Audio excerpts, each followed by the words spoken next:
This was a 22-year-old young white male raised by a conservative Mormon family. That's what this is.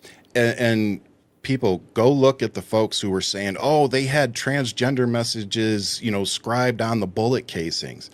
Go read up what they actually said. Go read up so the let's police talk report. about that. Let's talk about that. Yep. So let's talk about that because that's more misinformation. You know what? I'm glad you brought that up. Okay, so this is what I've learned in doing my own research on this. It hasn't been officially confirmed, but some gun experts suggesting the bullets may have been produced by Tehran ammo. Such bullets are stamped with the manufacturer's mark TRN. And if such bullets were used by the shooter, allegedly, it's possible that an overeager bigot saw TRN and interpreted that as trans instead of Turin. So these are the facts that are being brought out by the investigation, by the report. And I did some research on this. It says TRN. It probably has nothing to do with trans. It has to do with the ammo company. That would not surprise me at all, brother. At all. Yeah. Yeah. Yeah, it was like something like, take this. I don't know if I can say that word, so I'm not going to say it. But go read up what the bullet cases actually said. And again, it doesn't lead me to believe that this was a left-leaning, Democrat extremist. It's somebody. And let me ask you this, Brian. What sense would this make for us as Democrats? What's the gain here? Because from where I'm standing, this whole situation is a lose-lose for Democrats and our agenda, really.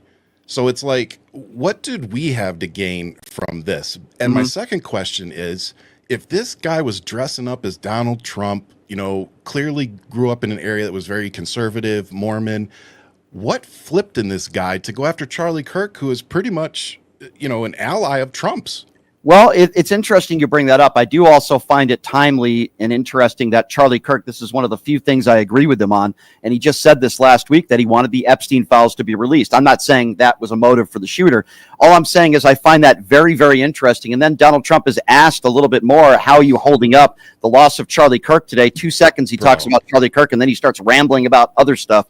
It's just the whole situation is very baseball game last night. Yeah, very weird. You're talking about a baseball game, and supposedly this was your friend. You're at the baseball game doing this, he has no empathy. He's a sick person. But Charlie Kirk is the guy that said empathy is a bad thing. It's dangerous. Now, what normal human being would make a statement like that? What normal human being would get on a plane and be worried if their pilot is black? These are the things that Charlie Kirk stood for. Okay, misogyny, sexism, racism, transphobia. And guess what? The last few seconds of Charlie Kirk's life, that's what he was talking about. He was, talking about trans shootings, and he said too many instead of saying the appropriate thing, which would have been, listen, there are very few people that have been responsible for mass shootings that are trans people. It's more of a gun problem than a trans problem. But no, he downplayed that, and he attacking trans and gang violence. What does he mean by that when he talks about gang violence? Black violence. That's what he's talking about. So the last words out of his mouth were, in my opinion, with racial tones. I mean, that's who Charlie Kirk was in the last 5 seconds of his life.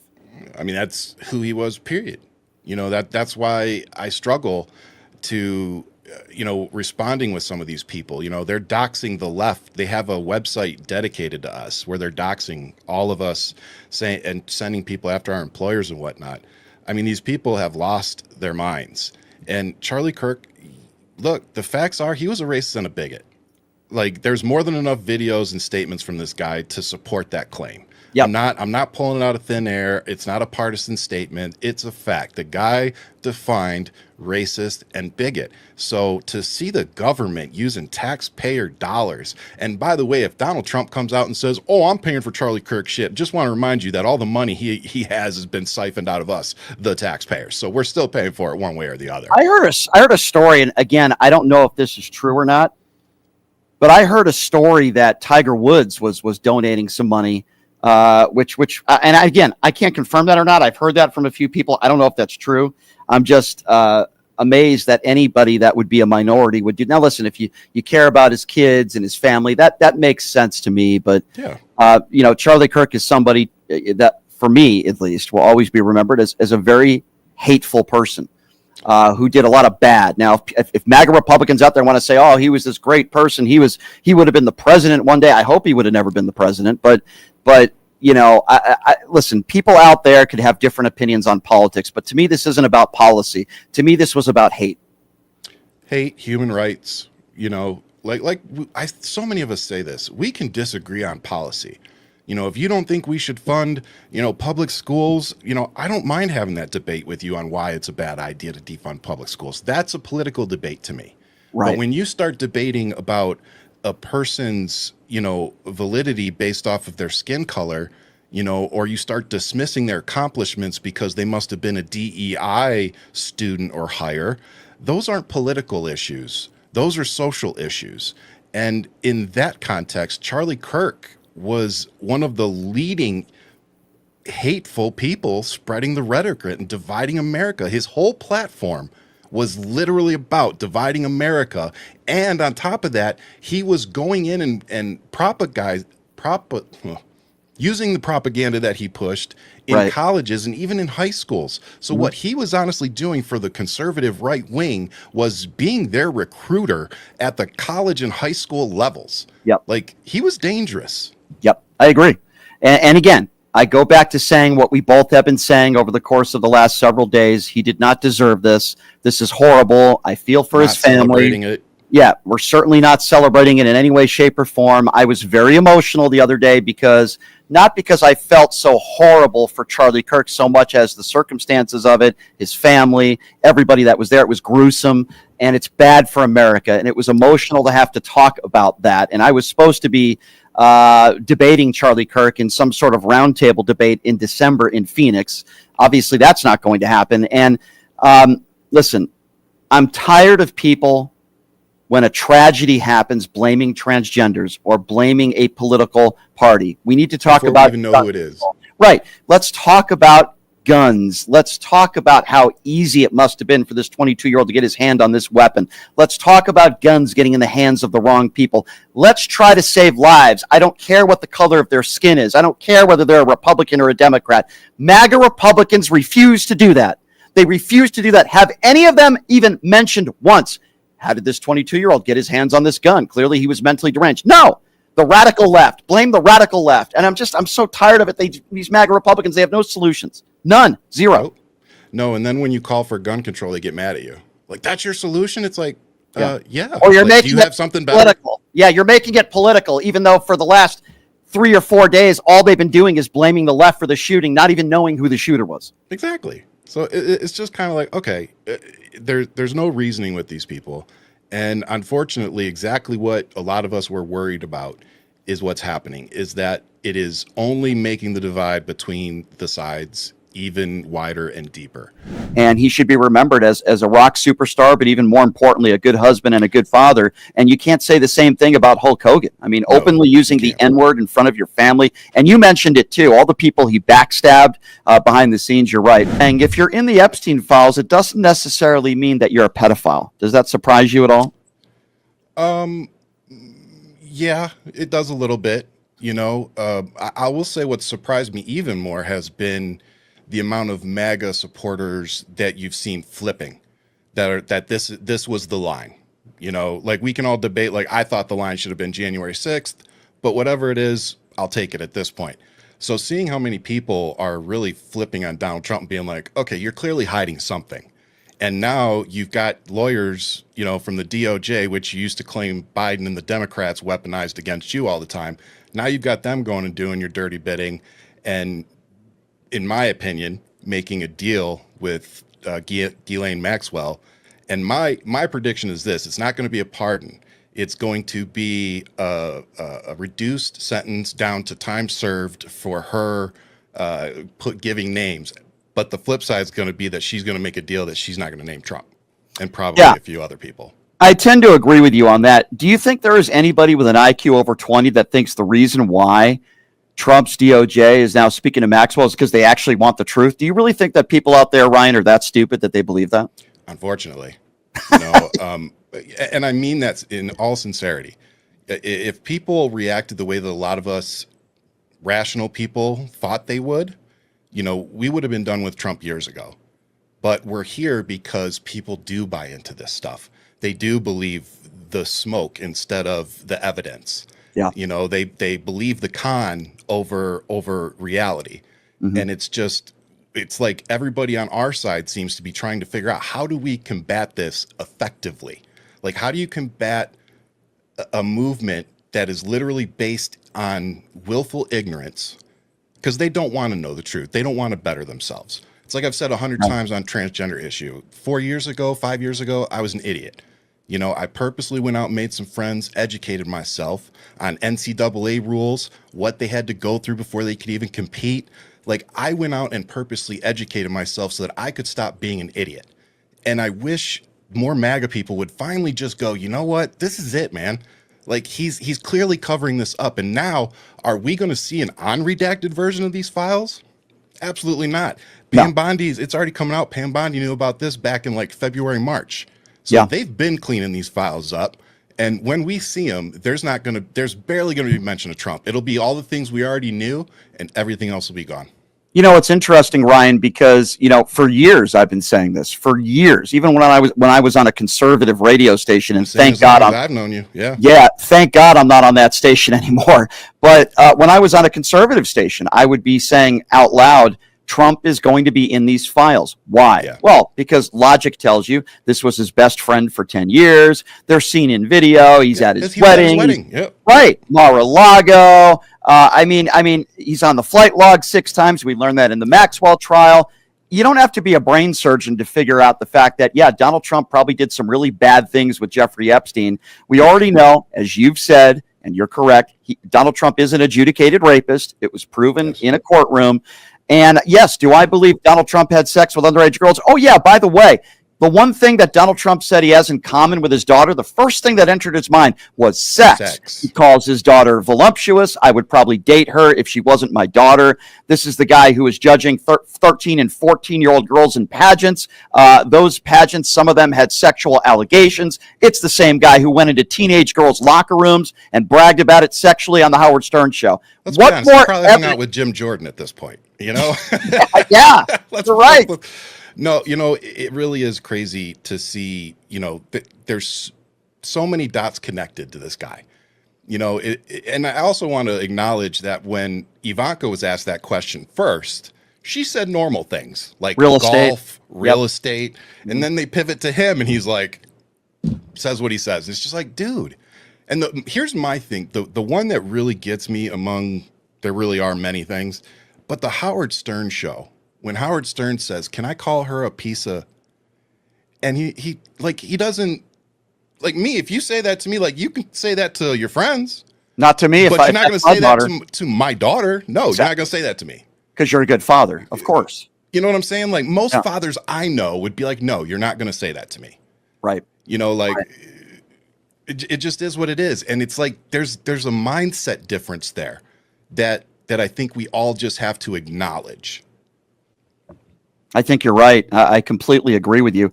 Where do you see this thing going? I mean, because I see Trump is going to do everything he can, whether they're talking about Obamagate or what type of sugar is in Coca-Cola. He's going to continue to do everything he can do to try to deflect, but I just don't think it's going to work. The story is not going to go away. And I give credit to the Wall Street Journal, and I can't believe I'm saying this, to Rupert Murdoch. I give him credit. He did not stand down. He continued to... Yeah, I mean, listen, he continued to put out, they probably have more information too, but where do you see this thing going? You think we'll ever see these files? Certainly we're not going to see it in the next 3.5 years, but I don't know, Ryan, do you think we'll ever see these files? You know, I think we'll see a version of them. My question is just always going to come back to, will it be some kind of unredacted version, and can we trust it? You know, and I would probably be saying that even if it was Democrats, because I'm going to be very honest and realistic and say that there's probably some liberals in that list too. Yeah. So, you know, and that's fine. I don't care. Yeah, I don't care. Clinton's in there. Yep. I'm not going to speak for you, but hey, go get his ass. I don't care. Ryan, I've said the exact same thing for years. I don't care whether it's a Republican or a Democrat. Expose all of them. I'm with you. That's the difference, the fundamental difference right now between most Democrats and Republicans. Most Democrats are saying, if Bill Clinton's in there or any Democrat, have at it. Let them get what they get. But MAGA Republicans, they've been preaching that all the people that are in those files are Hollywood elitists and liberals. And now all of a sudden it turns out that their orange orangutan happens to be in there. according to the Wall Street Journal, which, by the way, I don't think Rupert Murdoch would just throw this out there and lie, because not they would with the way defamation lawsuits are going around right exactly. And now all of a sudden they're saying, well, if he's in there, it doesn't mean he's a pedophile. I mean, it's an absolute joke. You know, to go back to your question, what's going to come of this? The interest where I stand, watching them use Obama now, like 6 months in, to me, that's their nuke. You know what I'm saying? Like that is their end game. That's the last play you've got, dude. Like, to divert attention from anything is to try to pin something on a former president that you know is beloved. Yep. And also, it's going to try to somehow negate the reality, which was Russia interfered in the 2016 election, and it wasn't to help Hillary Clinton. Right. That's the reality. Yeah, and we know that Russia meddled in the elections. It was proven in the Mueller report. Yet they want to say that Barack Obama committed crimes. Like, it's laughable. It's laughable. But it shows you how desperate they are. Yeah. So, like, is anything going to come of this? To me, it really keeps coming back to two things. One, midterms. Two, are we going to have anybody in the Senate and the House at this point that is willing to convict if the House does impeach him? Yeah. That's really, outside of somehow electing a massive shift in both chambers. Yeah. That's honestly the only option we have. You know, the 25th Amendment, nobody in the Republican Party is going to try to push that, you know? So it's like, that's pretty much our only option. Or, like, let's just be realistic. If they keep masking up, agents and sending them out to pick people up off the streets, this is going to progress past a simple solution. Yeah, I completely agree with you. If you're just joining us, popular left-wing podcaster Ryan Shead. We've had some pretty big names on this week, Ryan being one of them. We had Ron Filipowski, who did the show for Midas Touch on Monday. Let's see, who did we have? Destiny, who did the show with us on Tuesday. Yep. We had Parker, who did an hour with us yesterday. And, of course, Ryan, I've been following him on social media for years, and Ryan does a great job. And before we let you go, I want to ask you a few more questions. Then I want to give you the opportunity to talk about your new podcast. I got to bring up Hulk Hogan, and I'm going to tell you something, Ryan. I grew up 7, 8, 9 years old. I was a big back then it was the WWF, the Macho Man Randy Savage and the Honky Tonk Man and the Bushwhackers. Ultimate Warrior, the Ultimate Warrior, Tito Santana. So I would go with my dad to the Hartford Civic Center, and I remember it, and I saw Andre the Giant fight Hulk Hogan, and I was a big Hulk Hogan fan. Then when I realized that, wrestling was somewhat fake, I kind of grew out of that when I was 11 or 12, but that's beside the point. When I heard the audio of Hulk Hogan openly using the N-word, openly admitting that he was a racist, and calling his daughter's boyfriend the N-word, I said to myself, this man is a piece of human scum. Anybody who is white that talks like that about somebody because of the color of their skin is a human piece of garbage. I've always felt that way about Hulk Hogan since. And I'm not surprised that the Republican National Convention decided to have this guy who was openly admitted a racist, who, by the way, was banned from being in the Wrestling Hall of Fame and was suspended because of those statements, to speak at the convention. I don't shed one tear for Hulk Hogan any more than I shed any tears when Rush Limbaugh passed away of cancer. Now, I said it then and I'll say it now. Rush Limbaugh might have died of cancer, but he was a cancer to the society. Yeah. I believe Hulk Hogan was a really bad guy. I understand he entertained a lot of people in his life. He was not a good person, and he was never a good role model. My thoughts to his family, but I believe there's a place in hell for somebody like Hulk Hogan, the same I feel about Rush Limbaugh. That's just my personal opinion, Ryan. I don't know how you feel. I definitely don't want to come out here and celebrate the dude's death. I'm not doing that either. I just want to be clear on that. No, I know you're not. Yep. I just want to make clear I'm not. And that being said, it's one of those things of don't meet your heroes. The people you grew up watching, sometimes they really disappoint you. And it's not just, for me, it wasn't even just that recording. Because I'm going to tell you something, man. Everybody, I think, just like I just talked about transgender and me growing over the years and becoming a better ally and person when it relates to that issue, everybody should be afforded the opportunity to grow. But when he stood on that stage last year, ripped his thing off and had that Trump shirt on, first thing I thought was, this dude didn't learn his lesson. Mm-hmm. That was my first thought. And, again, in the wrestling world, he'll probably, he changed the business, so you can't take that away from him. But the one thing that my dad taught me growing up was he had 30 guys that worked, he said, with him, but that he was their boss. And he said he always treated them like family. His job was to take all the crap and let them do their jobs.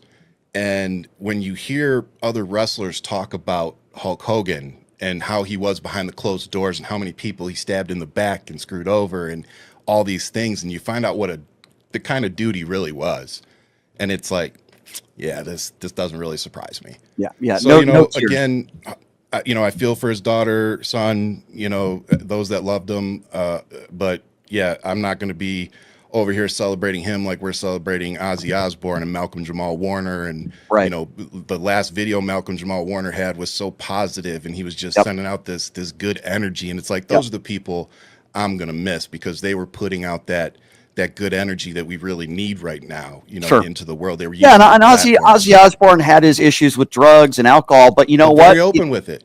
He was open with it. To help people with this story. That's what I was just going to say. He loved his wife very much. He seemed like he was a really good father and husband and a loving man, and he was a great entertainer. And that's why I said that the other day. I said the first concert I ever went to, was an Ozzy Osbourne concert, and he should be remembered as a rock superstar, but even more importantly, a good husband and a good father. And you can't say the same thing about Hulk Hogan. I mean, openly using the N-word in front of your family. And you mentioned it too, all the people he backstabbed behind the scenes. You're right. Ryan, crime in D.C. is down dramatically. Yep. This is something that we should all be celebrating. If Donald Trump celebrated that, I'd be like, hey, that's a good thing.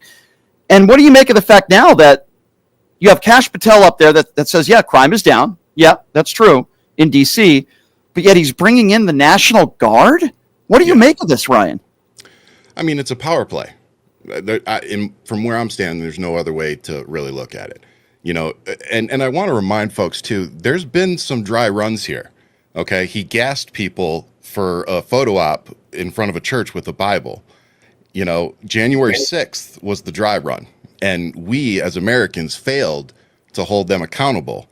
And now all the people that were like, well, the Constitution will stop him. This man doesn't care about the Constitution. Okay, that's not going to stop him. So for me, I think this is just a show of, I'm not leaving in 2028. We got video of him passing out Trump 2028 hats from a merch store inside the White House.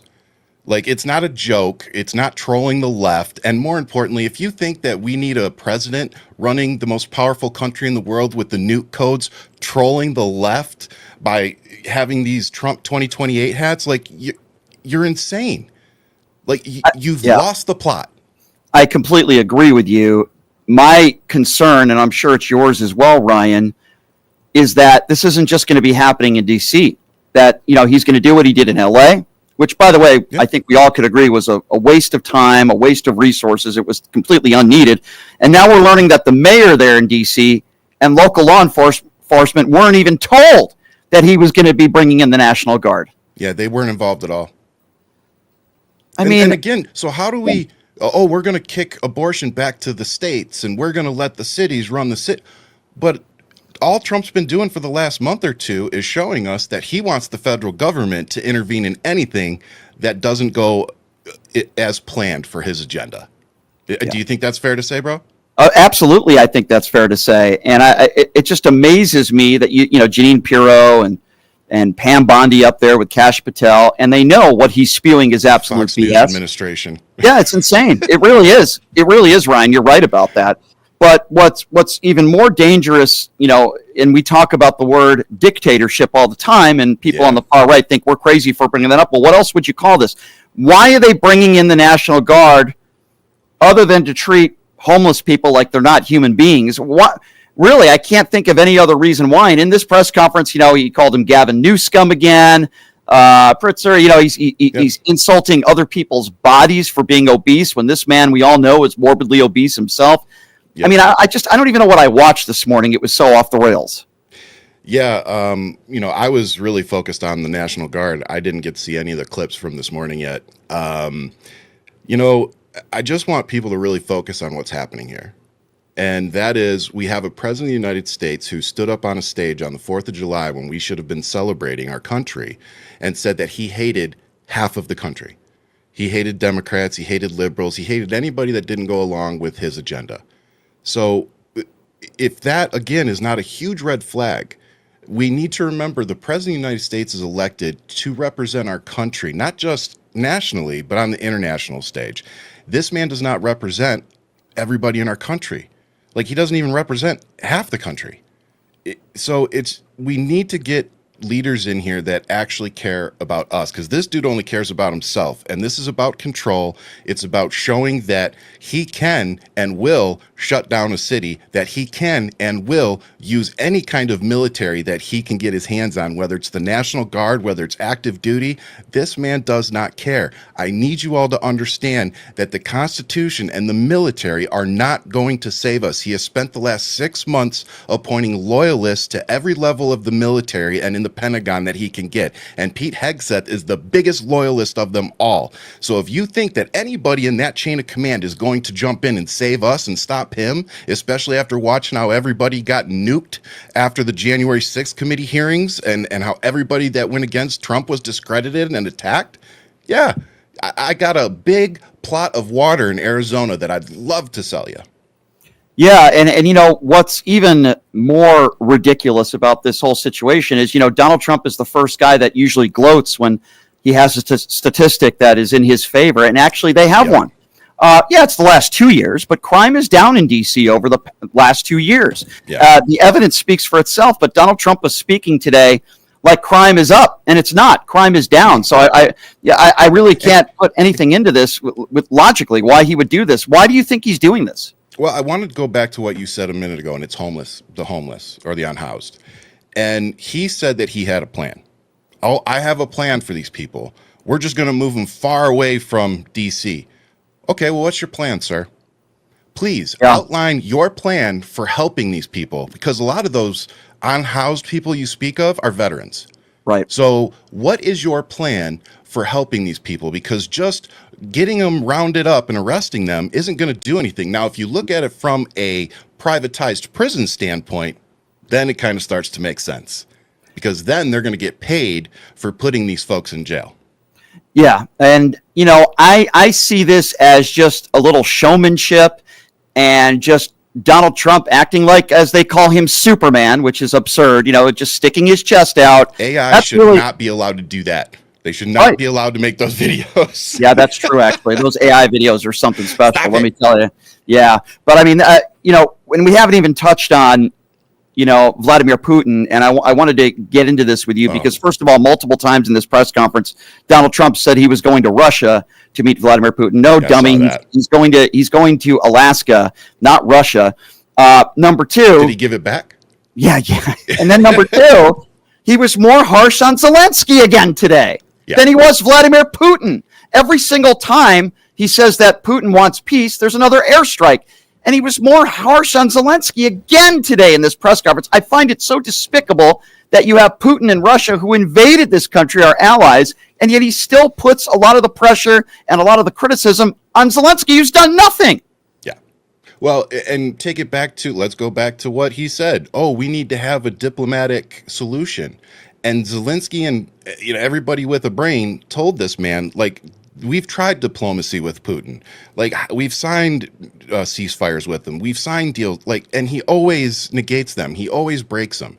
So respectfully, this isn't going to work. Your plan, what you think needs to happen, I'm speaking to Donald Trump, is not going to work, is what a lot of people have been telling him. And now after saying, oh, I don't like what Putin did. Oh, Putin shouldn't be doing that. Like, he's been trying to make it look like he's not a Putin puppet. But today he just showed that he absolutely is. There's no question about it. He proves it every day. He proves it every single day. As much as he tries to hide it. Yeah. Yeah. And by the way, didn't the deadline for China, didn't that happen yesterday? Am I wrong on that?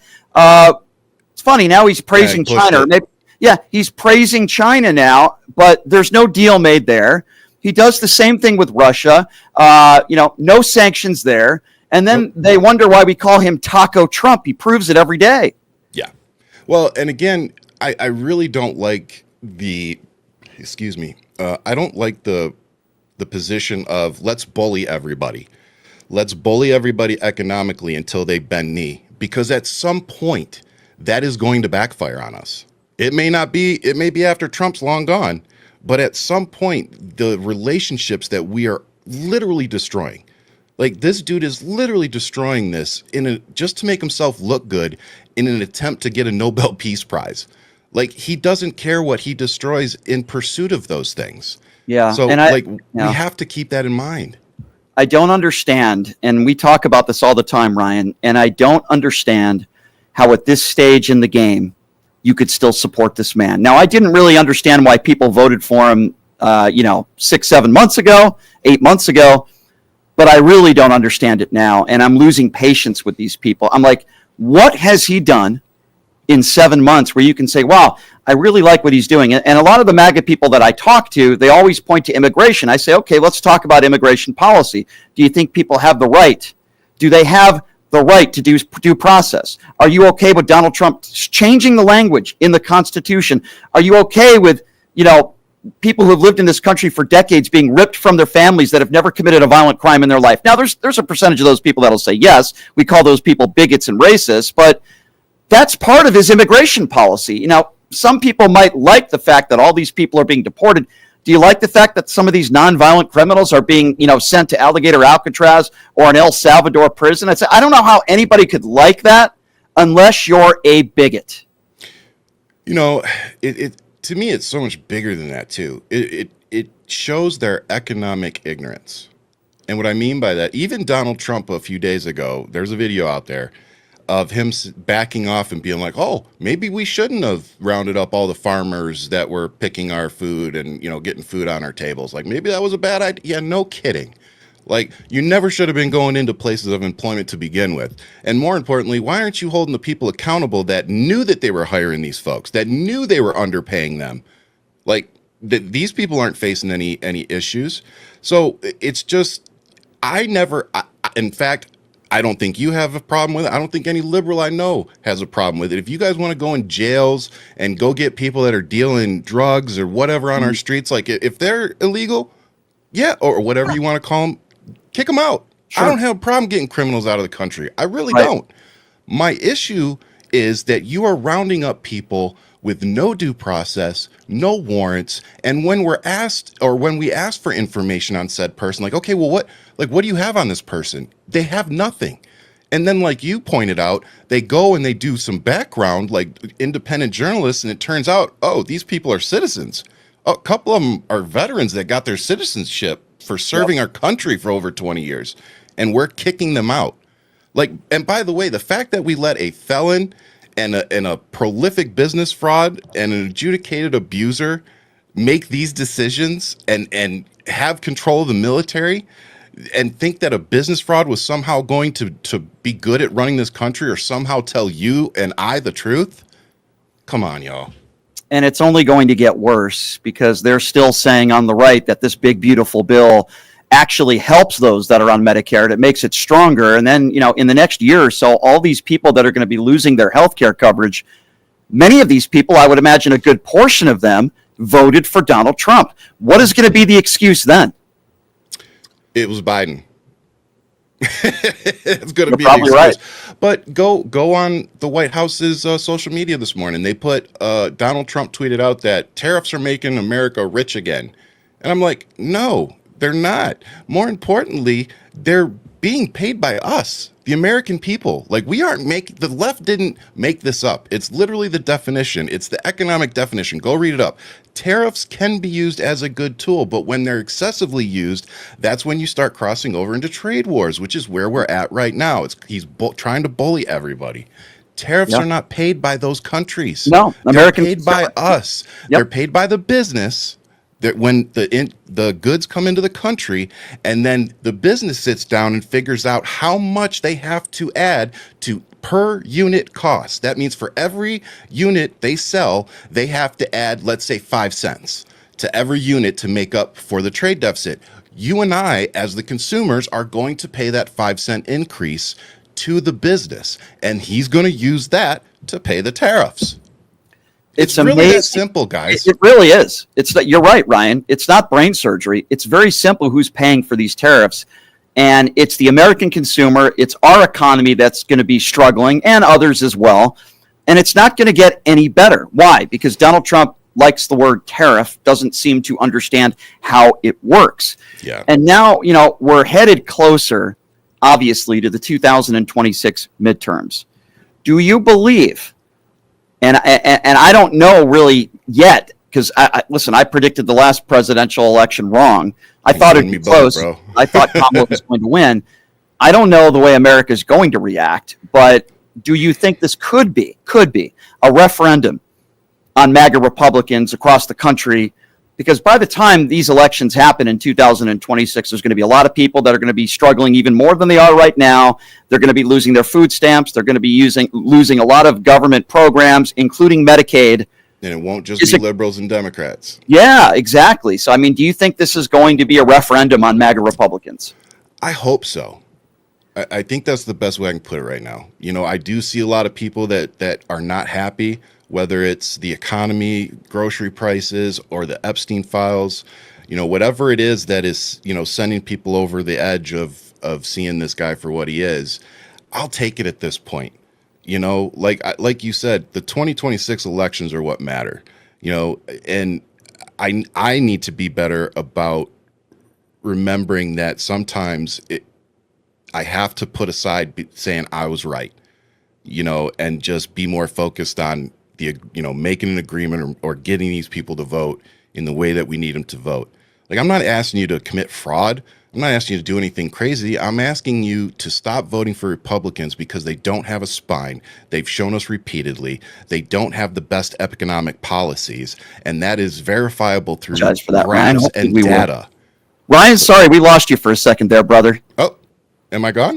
Yeah, we're good. I don't know what just happened there. I think either your screen froze or mine screen froze, but please start over in that explanation because we lost you there for a few. Go ahead, my friend. What was the question?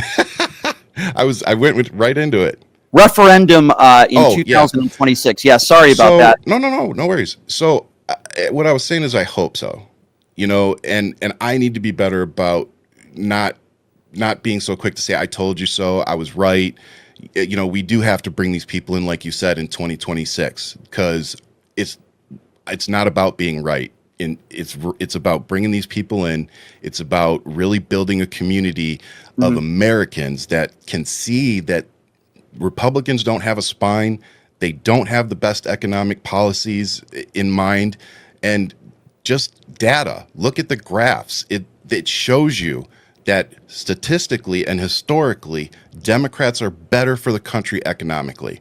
So you mean we shouldn't pay attention to those charts that Donald Trump shows in the Oval Office? When he started shifting through them, I was like, "Oh, this is going to be good." This is. They don't even Sharpie on the table. This is going to get real interesting. It reminded me a little bit. The hurricane map that he did years back in his first administration, if you remember that. Really, I don't know. Yeah, I don't know how people could pay attention to this and not laugh because it's so ridiculous. It really is. What do you expect is going to happen on Friday when Donald Trump apparently meets Putin? According to Trump, he's meeting him in Russia, but we know it's going to be in Alaska. Yeah. Hopefully it'll still be ours, when he's done. Yeah. Well, and here's the crazy thing. He's telling Vladimir Putin, why don't you just cough up some land? Which is what he's probably going to go tell them on Friday. You need to just give Russia some land so they'll go away. They're not going to go away. You do that, it's going to be like Hitler. He's going to start, I got that land, time to go get some more.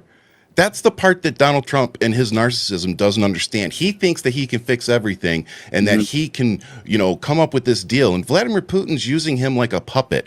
You see it, I see it, and most Democrats and liberals see it.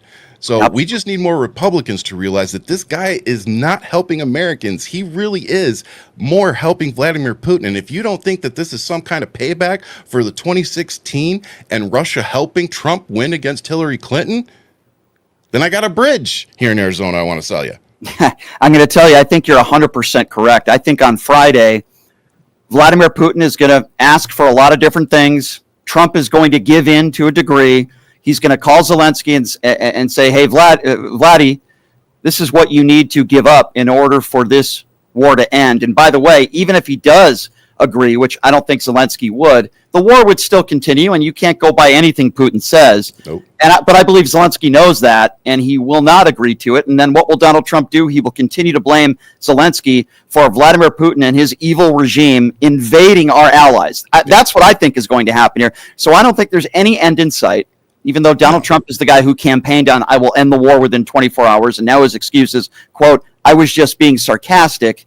Which Yes, being sarcastic with war. Yeah, just even if that was true, which, by the way, I don't believe it is. I believe Trump is so stupid. None of the wars.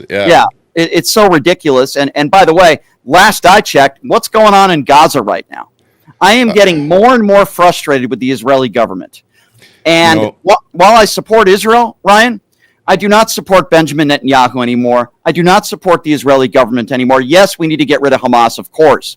But it seems like Benjamin Netanyahu and Trump are aligned, and they don't care. And I see the starvation that's going on in Gaza, and it saddens me. And I guess the point I'm trying to make is it's not getting any better in the Middle East. No. It's certainly not getting any better in Ukraine. It's certainly not getting better here in the United States of America.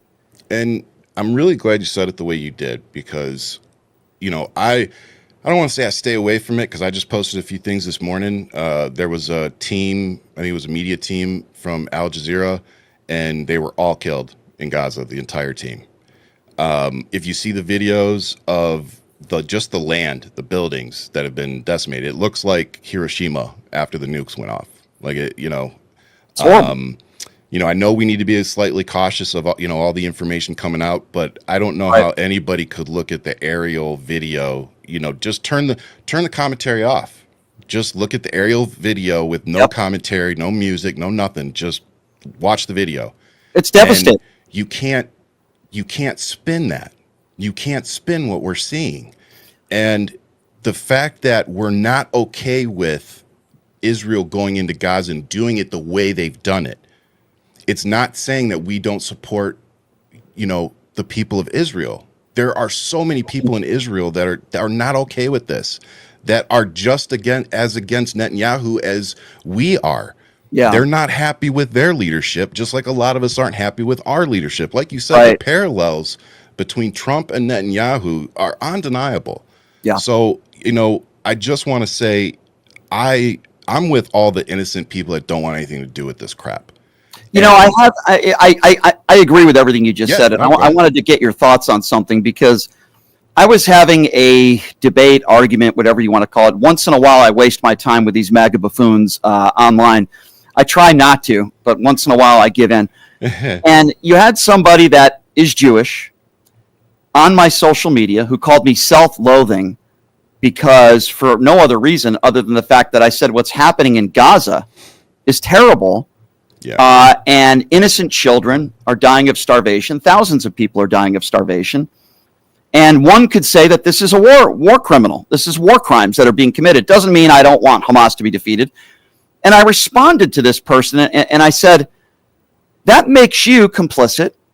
Just because you're Jewish doesn't mean you have to support or should support everything that Benjamin Netanyahu and the Israeli government does. It's insane. Just like we don't support everything Trump does. You're born into a certain religion. I'm not even a religious person, but the idea, because you were born into a certain religion, that even if Netanyahu's committing war crimes, which he absolutely is, that we have to support everything that he does, that's insanity. And I will not do that. And I refuse to do that. Hamas needs to be defeated. Benjamin Netanyahu has been terrible for Israel. And there are a lot of innocent people, not just in Israel, that have lost their lives, but there are innocent Palestinians in Gaza that have lost their lives too. And guess what? That's just as bad. And we should be just as angry at that. And that doesn't make me self-loathing saying that. I don't think so. I think people that aren't warmongers can look at a situation like this and see both sides. Like you said, no, I don't know any liberals or Democrats standing out here going, oh, we should protect Hamas. We should protect terrorist organizations. No, what we're saying is that maybe bombing hospitals, and saying, oh, well, there were tunnels underneath and killing kids and innocent people, that maybe that might not be the best way to go about it. Yeah.